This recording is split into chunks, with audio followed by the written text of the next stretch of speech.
Sometimes it feels that we choose who we're with, and sometimes it feels that we don't choose them at all, that we find each other.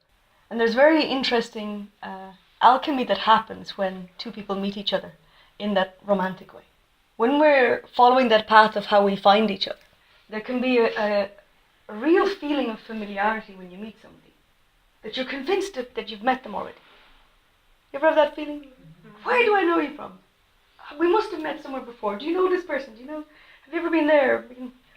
And we're finding out that no, we actually haven't met, but yet there's something so familiar. And in that alchemy, as we're getting to know each other, that familiarity kind of deepens. And it can be a little bit unnerving sometimes. Sometimes we can feel a closeness with somebody that we hardly know, but yet the closeness is undeniable. And then at whatever point we decide, okay, so this is a relationship. Yeah, we're dating. And then a whole heap of other dynamics start to come in. There's that piece of being, two individuals going through life. And we have our particular pace that we do things. We have our ways and our habits and all of those kinds of things. And then we meet somebody who sort of sparks off that a little bit. And that can be a little bit annoying at the start. How it jolts us in certain ways. It jolts us to look at ourselves in a different way because this person just remarked on something. We might remark on how each other looks, or how each other sounds, whether you snore or you don't snore, all these things, yeah? It's all part of the intimacy of how we get to know each other. How we begin that kind of sharing with each other. And it's not just the physical intimacy, but that's definitely there. But there's the degrees that we begin sharing of our hearts with each other, sharing of our minds with each other, sharing of body, of spirit.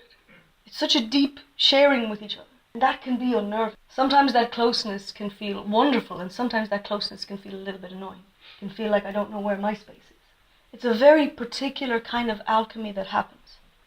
And we've all had our different experiences of the alchemy of meeting somebody that's really fiery and passionate at the beginning, and then it kind of burns out and you're killing each other after a couple of months. You're like, but this was so amazing a few weeks ago. What's gone wrong? It just wasn't meant in that way. It was just meant to be short term. And then we can have the connections where we just didn't see it coming. It could be somebody that you already know in your life over months or years, and then suddenly they just seem different to you. Suddenly you're kind of checking them out. You really like what they're wearing. All these things. Alchemy starts to take place of when two souls are really meant to meet each other in that. So when we're meeting for a relationship like that, a couple relationship, we're trusting an awful lot of things. None of us really has that ability to look into the future. We'd love to know, is this the person? Is this who I will marry? Or is this who I will spend a long time with? We love to try and know that. And the reality is we've no ability to know that. We can only know now. And yet part of that now experience for us also includes our past relationships sometimes. Our different hurts and how they happened. Might have been disappointments or betrayals or things like that. And those wounds can be in our energy a little bit. And when this new person starts to get close, it can sort of remind us that those wounds are still a little bit there. You can have a little bit of a wobble. I call them wobbles. I have wobbles. It's like, whoa, hang on, what's going on here? And start touching off fears and insecurities and even doubts. And these kind of energies makes us question. And then the wobble settles and things feel okay again. These things are all very normal part of the landscape when we're forming a relationship with somebody. These can even be a normal part of the landscape and we've been with somebody 10, 20, 40, 50 years. Well, usually, past 30 years, it's like, yeah, okay. So we're together. Yeah. It's one of my favorite things to do, when I meet a couple that's been together like for young, it's longer than I've been alive, right? I love asking them, so, what's your secrets, How do you do it? How do you make it work in the way that you make it work? And every couple has a different explanation for that. Every couple has their dynamic and how they've organized it that they make it work. One couple They were a relatively young couple. They were younger than 60, but they'd been together for close to 40 years. Yeah, so they were together since teenagers. And so I was asking the husband, what's the secret? And he said, I became really good at walking the dog. The dog was what would save the marriage. So when things would be tense, or an argument was happening, or if he was getting annoyed about something, the dog got a really long walk. How we find our ways, isn't it?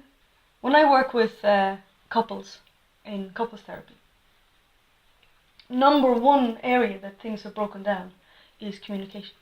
It's that whole area where the initial alchemy of the couple, where we really see each other and we just adore each other. Yeah, the person can do no wrong, they always look amazing, all this kind of stuff.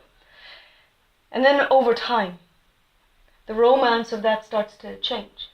And if there's areas that we're not so happy in, then they can start to become very loud. They can start to become obstructive.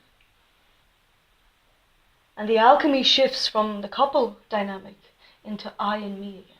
Well, I said this, and you didn't listen to me, and you're not supporting me, we go from being in a couple to being self-involved. And that really changes the dynamic. It changes how we're seeing the whole energy of the relationship. It changes how we're seeing the other person. Because it's really hard to see past our pain. We can get very caught up in that if that's really calling for our attention. And then sometimes that's what the relationship is meant to do. A lot of the time when we're in a very deeply loving relationship, it will show us where our hurts are. It will show us where our insecurities are. It will show us where our fears are. And in a way that we can't not see it. We can't not give it attention. And a lot of the time, we run away from relationships at that point. When it starts to show us where our shit is, we start to feel, this relationship isn't really working. We were good together, but not so much anymore. I'm not happy. But really what's happening is that the relationship and the love of the relationship has created a space where our pain has felt safe to come to the surface. Our past hurts, relationship stuff, family stuff, school stuff, all of those things. The relationship then starts to become, if we grow it in that way, a really loving space that we can grow in, that we can do our healing, that we can mature in, and how we hold that loving space for each other. It's a very delicate thing, but it can be really, really profound. So when you're looking at couples that have been together for a very long time, it's really meaning that they've found a way through those aspects of life, those aspects of self. That when my stuff was shown to me, I didn't run from it. I found a way that I healed those things in myself so that it didn't affect my partner. That's like the most maximum mature way we could look at that. And then we hope we can do the same when our children show us that. Because children just show everything like it is, yeah? So if we get good at it in our relationship with each other, there's a fairly good chance we'll mirror the same with our children. When they start showing where the problems are, that's where we make space that we work on that. So essentially we're talking about relationship in that way as how do we learn how to journey with this person? It's not how they meet my needs, or how much I want them, or how much I desire them, or how much they make me laugh. They're little bits.